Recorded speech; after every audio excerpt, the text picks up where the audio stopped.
우리 데살로니가전서 5장 18절 우리 한 구절만 읽을까요?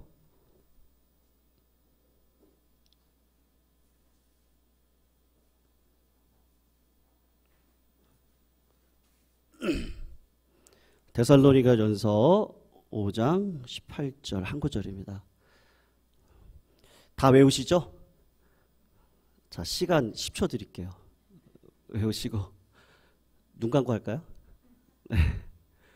읽겠습니다. 시작. 범사에 감사하라. 이것이 그리스도 예수 안에서 너희를 향하신 하나님의 뜻이니라. 아멘. 우리 한 번만 더 합니다. 범사에 감사하라. 이는 그리스도 예수 안에서 너희를 향하신 하나님의 뜻이니라. 아멘. 우리 다시 한번 인사하면 좋겠습니다. 오늘 목사님이 설교 짧게 한답니다. 한번 인사하십시오. 인사하세요. 황당하시죠? 제가 오늘 성도님들에게 감사하다. 그럴 수 있는 축복이 뭘까 하다가 설교 짧게 하면 되겠다. 우리 박병호 권사님 고개를 너무 끄덕끄덕 하시네. 제가 어쩔 줄을 모르겠네. 우리 사랑하는 박병호 권사님께서 고개를 끄덕끄덕 하시니 제가 그 명을 받들어 오늘 짧게 하겠습니다. 우리 교회에서 모두 안주 그래서요. 설교라도 짧게 해야지. 오늘 어떤 일이든지 우리가 감사했으면 좋겠습니다. 네. 우리 교회에서 지키는 절기가 있는데요. 부활절도 있죠. 성탄절도 있고요.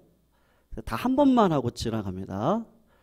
그런데 감사절기는 2번을 하죠. 그래서 맥주감사절도 있고 추수감사절도 있습니다. 왜 하나님께서는 물론 인간의 어떤 의지에 따라서 교회력의 2절기를 놓았겠지만 왜 2 감사의 절기를 놓았을까? 이유가 있습니다. 첫째는 감사가 그만큼 중요하기 때문입니다. 감사가 정말로 중요합니다. 2번째는 우리가 그 감사를 자주 잃어버리기 때문에 하나님께서 1년에 2번의 절기를 통해서 우리들에게 감사를 자꾸 기억하라고 말씀을 하시는 겁니다. 성도님들, 감사를 잃어버리면 어디에 영향을 미치죠? 영혼에 영향을 미치게 되어져 있습니다. 그래서 이 감사가 없게 되면 신앙의 감기가 걸린다 그래요. 그래서 신앙의 감기가 걸리면 잘 관리하지 않으면 그게 만병의 근원이 되는 것처럼 이 감사를 관리하지 않으면 우리들의 영혼에 마침내는 피폐한 일이 벌어질 수밖에 없도록 우리의 인생의 영적 코드가 그렇게 되어져 있습니다. 그런 연유로 하나님께서 오늘 그리고 11월 첫째 주일 감사절을 통해서 한 번씩 말씀의 칼로 한번 정기검진을 받아보라고 하나님이 오늘 절기를 주신 거죠. 그런데 문제는 뭡니까? 사람이 좋은 일에 감사하는 건 누구나 쉽게 하잖아요. 그러나 좋지 못한 일에 감사하는 건 그렇게 쉬운 문제가 아닙니다. 성공할 때는 어느 정도 감사할 수 있는데 여러분 실패하고 난 다음에 혹시 실패 감사 예배 드리시는 거 보셨어요? 못 보셨죠? 네, 우리는 그런 거 제대로 볼 수 없습니다. 이익이 많이 남길 땐 저절로 감사가 나오는데 막대한 손해를 끼치게 되는 일들을 내가 경험하게 되면 감사한다? 이런 일은 절대로 쉬운 문제가 아닙니다. 그래서 어떤 사람이 이렇게 감사를 하나 이렇게 자세히 한번 보세요. 그러면 환경이나 상황에 상관없이 감사를 훈련하신 분들이 감사를 하시더라고요. 다른 말로 이야기하면 감사가 체질화가 되도록 날마다 예수 그리스도를 바라보고 살아가시는 분들이 그 감사의 능력을 소유하고 있더란 말입니다. 오늘 우리 본문을 보시면 당시 데살로니가 교회가 그 고난의 한복판에 서 있던 교회였습니다. 그래서 데살로니가전서를 쭉 읽어보시면 환난, 뭐 고난 이런 이야기들이 자주 나오거든요. 한번 한 장만 앞으로 넘겨보세요. 데살로니가전서 1장 6절을 한번 보세요. 거기를 보시면 뭐라고 얘기가 나오죠? 데살로니가전서 한 장 앞으로 넘기시면 돼요. 또 너희는 많은 환난 가운데서 많은 환난이 있었다는 겁니다. 2장으로 가셔서 2절을 한번 보세요. 거기 보면은 우리가 먼저 빌립보에서 고난과 능욕을 당했다. 그런 이야기도 있고요. 14절을 한번 건너가셔서 보시겠어요? 중반절에 보시면 그들이 유대인들에게 고난을 받은 것과 같이 너희도 너희 동족에게서 동일한 고난을 받는다. 그리고 3장 7절이에요. 3장 7절을 보시면 이러므로 형제들아 우리가 모든 궁핍과 환난 가운데서 데살로니가 교회가 얼마나 힘들고 어려웠는지 사도 바울의 삶 속에 있었던 동일한 환난과 고난이 데살로니가 교회 교인들에게도 그대로 있더라. 그렇게 이야기를 하면서 사도 바울이 뭐라고 이야기하냐면 범사에 감사하십시오. 이것이 그리스도 예수 안에서 우리 성도님들을 향하신 하나님의 뜻입니다. 지금 그렇게 이야기하고 있어요. 여러분 데살로니가 교회가 환경만 보시면요. 감사할 게 있습니까? 없습니까? 없어요. 그런데 사도 바울이 범사에 감사하세요. 지금 그렇게 이야기를 하고 있어요. 18절에 우리들에게 중요한 세 가지를 알려주고 있습니다. 첫째가 뭐냐? 감사를 왜 하냐? 이유에 대해서. 그리고 언제 감사하냐? 그리고 세 번째로 어떻게 감사하냐?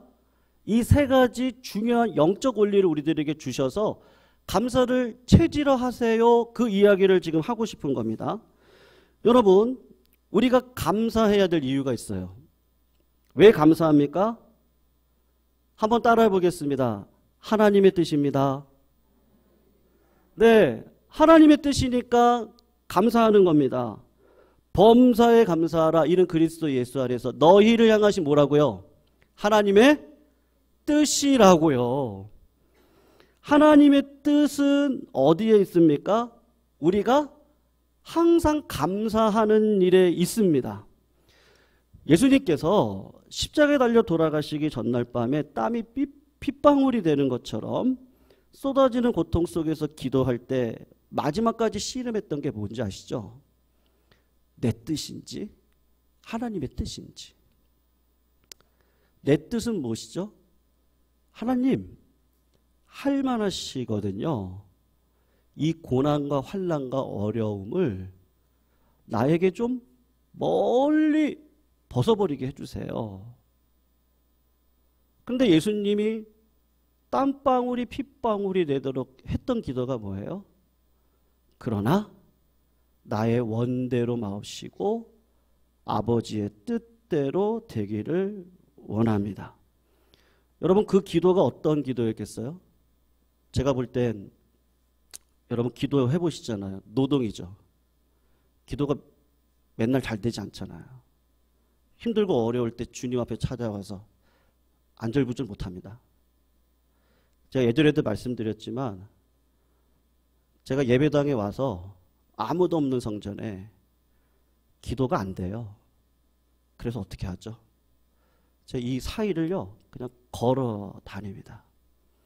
걸어 다니다가 앉았다가 다시 일어났다가 찬양을 부르다가 다시 걸어가다가 또 앉았다가. 여러분 수많은 몸부림을 통해서 하나님의 뜻을 찾고 있는 예수님, 그리고 하나님의 뜻이 범사에 감사하라. 무슨 말이죠? 십자가를 지는 게 이거는 하나님이 나에게 주신 뜻인데 감사함으로 받아야 되는 거구나. 여러분 예수님께서 억지로 십자가를 지셨겠습니까? 아니요. 감사함으로 이 십자가를 지셨습니다. 왜요? 그게 내 하늘 아버지의 뜻이기 때문에 그렇습니다. 그래서 오늘 본문은 감사하라. 명령문으로 이야기를 하고 있습니다. 하나님의 명령 앞에 뜻이구나를 알아서 순종하고 이 땅을 살아가는 백성들에게 하나님은 감사 위에 감사를 주시겠다고 말씀하시는 거예요. 구약의 이스라엘 백성들을 보세요. 430년 동안 애굽에 종살이를 했습니다. 여러분 그들을 생각해 보면 무슨 희망이 있이 살아가겠습니까? 무슨 자유가 있겠습니까?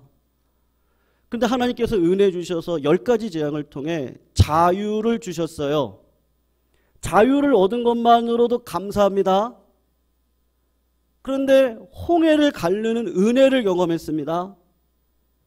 그리고 낮에는 더울까 봐 구름 기둥을 주시고 밤에는 불 기둥을 주셔서 춥지 않게 해주시고 배가 고프면 만나를 주시고 고기가 먹고 싶으면 메추라기를 주시고 물이 먹고 싶으면 반석을 깨서 물을 내게 하시고 신발이 헤어지지 않게 하시고 의복을 입게 하시고 이 광야 생활을 걷게 하십니다. 근데 이스라엘 백성들이 했던 일은 뭐예요? 원망과 불평을 하고 살아갑니다. 지난날을 생각해 보면 감사할 일이 너무 많은데. 그래서 하나님께서 주시는 말씀이 있거든요. 민수기 14장 27절 28절인데 우리 같이 한번 읽어보면 좋겠어요. 우리 천천히 한번 읽어봅니다. 시작. 나를 원망하는 이 악한 회중에게 내가 어느 때까지 참으라? 이스라엘 자손이 나를 향하여 원망하는 바 그 원망하는 말을 내가 들었노라. 그들에게 이르기를 여호와의 말씀에 삶을 두고 맹세하노라. 너희 말이 내 귀에 들린 대로 내가 너희에게 행하리라. 성도님들, 원망과 불평 속에 살아갔던 이스라엘 백성들은 하나님의 어떤 뜻을 모르는 것이죠. 430년 동안 체질화가 되어 있는 게 뭐예요? 환경 속에서 노예된 생활을 하니까 먹고 마시고 사는 일에 급급해서 살아갔던 그 노예적인 인생, 그분의 입술에서는 원망만 나오겠죠. 근데 하나님은 광야를 통해서 삶을 체질화시켜서 어떻게 하기를 원하셨어요? 감사하기를 원하셨죠. 그래서 먹을 거, 입을 거, 마실 거 다 주시지 않으셨습니까? 그런데 이스라엘 백성들이 과거에 노예된 상태를 보면 지금은 감사할 수밖에 없는데 원망과 불평을 계속해서 하나님 앞에 드리니까 여러분 하나님은요 은혜의 하나님이시지만 그 은혜를 계속해서 거부하시면 하나님은 어떻게 하시죠? 심판하신 하나님이십니다. 내 귀에 들린 대로 하나님께서 이스라엘 백성들 1세대를 죽겠다고 하니까요. 그럼 광야에서 다 죽이시는 겁니다. 사랑하는 성도님들, 늘 감사하시기를 주의 이름으로 축원합니다. 늘 감사하십시오. 그러면 언제 감사해야 됩니까? 늘 감사하셔야 됩니다. 여러분, 오늘 본문을 보시면 범사에 감사하라. 근데 이게 쉬워요? 어떤 그리스도인이 수필집 하나를 쓰셨는데 하나님이 생각하시다가 라는 수필집이에요. 어떤 수필집인지 한번 생각해 보세요. 하나님이 생각하시다가. 한 남자 청년과 여자 청년이 결혼을 해서요. 믿음으로 결혼했습니다. 그런데 이 가정에 하나님이 자녀를 안 주시는 거예요. 16년 동안 기도했습니다. 그리고 하나님께서 16년 만에 기도에 응답하셔서 아들을 주셨습니다. 그런데 난산이었어요. 조금 일찍 태어났어요. 한 달 정도. 의사 선생님이 남편을 불러서 이야기를 하는 거죠. 16년 만에 기다렸던 이 아들이 전응아로 태어났습니다. 아버지가 펑펑 울었어요. 의사 선생님 앞에서. 그리고 이 말을 사랑하는 아내한테 어떻게 하지? 결국은 아내가 알아야 되니까 아내가 병실에 누워 있는데 그 아내에게 가서 아이를 이렇게 하고 아내의 가슴에 이렇게 안겨주면서 한 가지 말할 게 있는데 의사 선생님이 이 아이가 전응하래. 그 이야기를 들은 아내가요 또 펑펑 웁니다. 한참을 울었습니다. 그러다가 하나님이 어떤 마음을 주시냐면 수필집의 제목이 뭐라 그랬어요? 하나님이 생각하시다가. 하나님이 생각하시다가 장애아로 태어나는 이 아이를 누구한테 줄까? 16년 동안 믿음으로 저렇게 살아가고 있는 저 부부를 보니까 내가 이 전응아를 저 부부에게 맡기면 저 부부는 믿음으로 이 아이를 키워서 믿음의 사람으로 만들 수 있겠구나. 하나님이 생각하시다가 이 아이를 이 부부에게 주었다고. 아내가 하나님이 생각하시다가 이 아이를 아마도 우리한테 준 것 같다고. 이 아이를 누가 키울 수 있겠냐고. 하나님이 생각하시다가 우리에게 주신 이 은혜를 잊지 말고 우리가 키워나가자. 그래서 그 수필집을 쓰셨어요. 여러분 그런 분을 보시면 미쳤다고 하시겠습니까? 여러분과 저에게도 한번 생각해 보세요. 하나님이 생각하시다가 이런 왼수 같은 이 남편을 하나님이 생각하시다가 맨날 잔소리만 하는 당신은 왜 맨날 야당이야? 제가 토요일 날도 아내한테 혼났거든요.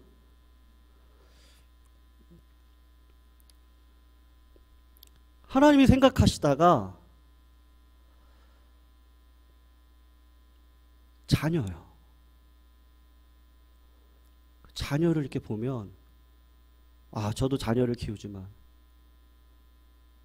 내 뜻과 내 계획과는 하나님이 다르게 인도하시는 그 모습을 보면서 하나님이 생각하시다가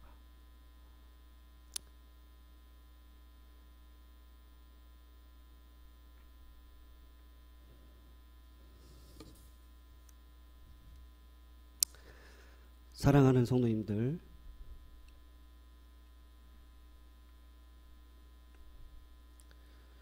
그래서 오늘 주님이 그러셨나 봐요.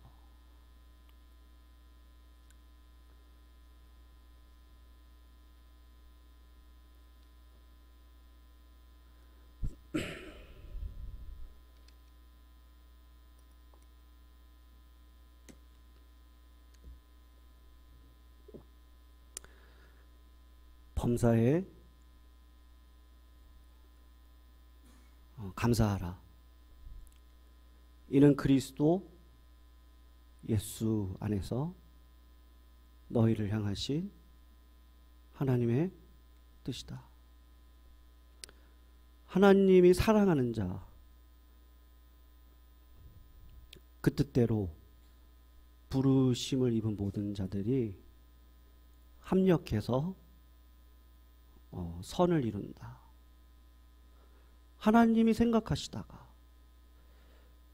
그리스도 안에 있지 않으면요, 여러분 보니까 목회도 그렇고요, 목회가 그런 것 같아요. 저는 목회가 느낍니다.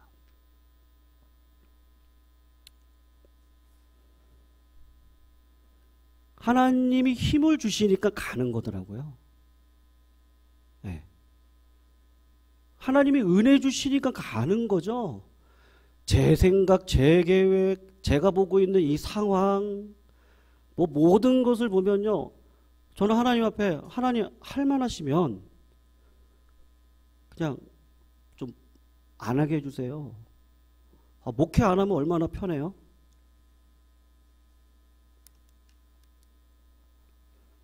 수많은 사람들을 이제 대해야 되고 수많은 환경들이, 우리 성도님들의 삶을 보면 정말 제가 너무 가슴이 아프고 예, 답답하고 왜 기도를 하나님은 왜 이렇게 기다리실까? 수많은 생각들이 들거든요. 예. 그럴 때마다 목회의 한계를 느낍니다. 하나님, 저도 기도하거든요. 그럼 열어주셔야 되지 않겠어요? 근데 뭐 예기치 않는 일들이 벌어지기도 하고 복을 주셔야 되지 않겠습니까? 우리 성도들 힘을 얻고 가야 되지 않겠습니까? 네. 그런데 하나님이 생각하시다가 네. 이런 상황과 여건과 성도님들의 상과 내 자녀들과 내가 하고 있는 또 사업체와 모든 것들이 다 이렇게 보면 제가 어떻게 감사할 수 있겠어요? 제가 어떻게 힘을 얻고 또 뭐 기도하고 또 새 힘을 얻고 어떻게 살아가겠습니까? 그거는요 예수 그리스도 안에 있으니까 그게 가능하더라고요. 신기하게도 하나님이 합력해서 선을 이뤄가세요. 다 놓고 싶어요. 근데 하나님이 생각하시다가 어떤 분을 딱 붙여주시고 어떤 마음을 딱 주시고 하나님이 생각하시다가 우리 자녀들이 맨날 그런 인생 아니잖아요. 그러다가 또 하나님이 좋은 길로 인도하시고 기쁨도 주시고 문도 열리게 해주시고 치유의 은혜도 있게 해주시고 그리스도 안에서요. 하나님이 생각하시다가 나에게 주신 자녀들, 내 남편, 내 아내, 내 가족, 내가 가지고 있는 모든 것들, 이 모든 것들이 다 그리스도 안에 있죠. 믿으시죠? 그리스도 안에 있습니다. 그냥 긍정적인 마음을 가져서 못 가져요. 근데 상황 가운데 있는 하나님이 힘을 주는데 어떻게 해요? 또 넘기고 또 넘기고. 그래서 처음에는 앞산, 뒷산, 옆산. 그러다가 뭐 동네 뭐 있죠? 청계산, 석성산. 그런 데 가다가 지리산, 그리고 한라산, 백두산, 감사 위에 감사, 나중에는 영적 최고봉이라고 할 수 있는 히말라야 산. 그것도 내가 한 거예요. 하나님이 자꾸 힘을 주셔서 가게 하시는 줄로 압니다.